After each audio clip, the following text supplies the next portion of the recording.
घने और हरे भरे जंगल में जहां ऊंचे ऊंचे पेड़ आसमान से बातें करते थे और रंग बिरंगे पक्षी चहचहाते थे, वहीं एक शरारती बंदर और एक बुद्धिमान खरगोश रहते थे। दोनों की दोस्ती तो थी, मगर अक्सर छोटी छोटी बातों पर बहस हो जाया करती थी। बंदर का नाम मनु था। वह बहुत फुर्तीला और शरारती था। सारा दिन पेड़ों से झूलता रहता और कभी किसी की टोकरी से फल उठा लेता तो कभी तालाब के किनारे बैठे जानवरों पर पानी के छींटे मार देता। दूसरी तरफ खरगोश, जिसका नाम चिनू था, नहायत समझदार और परसुकून तबीयत का मालिक था। वह सबको अच्छे मशवरे देता और झगड़ों से दूर रहता। एक दिन जंगल में आमों का मौसम आया।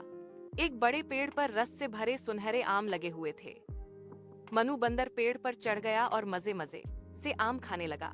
नीचे चिनू खरगोश खड़ा था। उसने ऊपर देखकर कहा, मनु भाई, कुछ आम नीचे भी फेंक दो, मैं भी खा लूं। मनु ने हंसते हुए कहा, चिनू, अगर तुम में हिम्मत है तो खुद आकर ले लो। मैं क्यों नीचे फेंकूं? चिनू ने नरमी से जवाब दिया, मैं पेड़ पर नहीं चढ़ सकता, मगर हम दोस्त हैं, इसलिए बांट कर खाना चाहिए। लेकिन मनु को शरारत सूझी।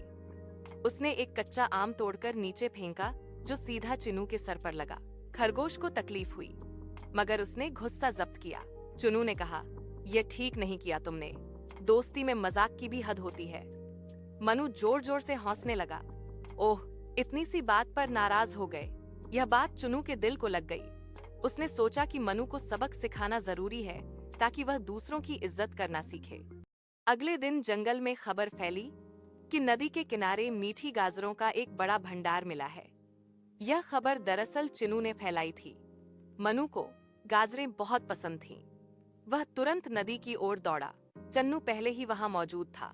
उसने जमीन में एक गहरा गड्ढा खोद रखा था और ऊपर पत्ते बिछा दिए थे। मन्नू जल्दी में दौड़ता हुआ आया और गड्ढे में गिर गया। अरे, यह क्या हुआ? मन्नू घबराकर बोला।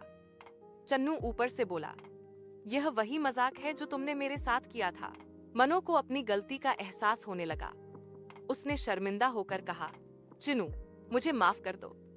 मैंने वाकई तुम्हारे साथ बुरा सलूक किया। दोस्ती में ऐसा नहीं करना चाहिए था। चिनू का दिल नरम था। उसने फौरन एक बेल नीचे लटकाई और मनु को बाहर निकाल लिया। मैंने ये सब तुम्हें तकलीफ देने के लिए नहीं किया, बल्कि ये समझाने के लिए किया कि दूसरों को तकलीफ देने से इंसान खुद भी मुसीबत में पड़ सकता है। मनु ने सर झुकाकर कहा, आज मैंने सीख लिया है कि दोस्तों के साथ इंसाफ और मेहरबानी से पेश आना चाहिए। आइंदा मैं कभी किसी का मजाक नहीं उड़ाऊंगा। इसी दौरान जंगल के दूसरे जानवर भी वहां आ गए। हिरण, तोता और कुछ गिलहरियां भी जमा हो गईं। सबने देखा कि मनु और चन्नू एक दूसरे से माफी मांग रहे हैं। हिरण ने कहा, दोस्ती में लड़ाई हो सकती है, मगर असल बहादुरी माफ करने में है। तोते ने जोर से कहा, बिल्कुल ठीक, अगर हम सब एक दूसरे का ख्याल रखेंगे तो जंगल हमेशा खुशहाल रहेगा। मनु ने सबके सामने ऐलान किया, आज से मैं किसी को तंग नहीं करूंगा और सबके साथ मिलकर रहूंगा। चिनू मुस्कुराकर बोला, और मैं भी वादा करता हूँ कि अगर कभी कोई गलती करेगा तो उसे प्यार से समझाऊंगा, न कि बदला लेने की कोशिश करूंगा। उस दिन के बाद मनु वास्तव में बदल गया। वह पेड़ों से आम तोड़कर सब में बांटता। अगर कोई जानवर मुश्किल में होता तो सबसे पहले मदद के लिए पहुंचता। चिनू और मनु की दोस्ती पहले से ज्यादा मजबूत हो गई। एक शाम दोनों नदी के किनारे बैठे सूरज को डूबते हुए देख रहे थे। मनु ने कहा, चन्नू, अगर तुम मुझे सबक न सिखाते तो शायद मैं हमेशा शरारती ही रहता। चन्नू ने मुस्कुराकर जवाब दिया, असल बात यह है कि तुमने अपनी गलती मान ली। यही सबसे बड़ी बात है। दोनों हंस पड़े और जंगल की फिजा उनकी हंसी से गूंज उठी।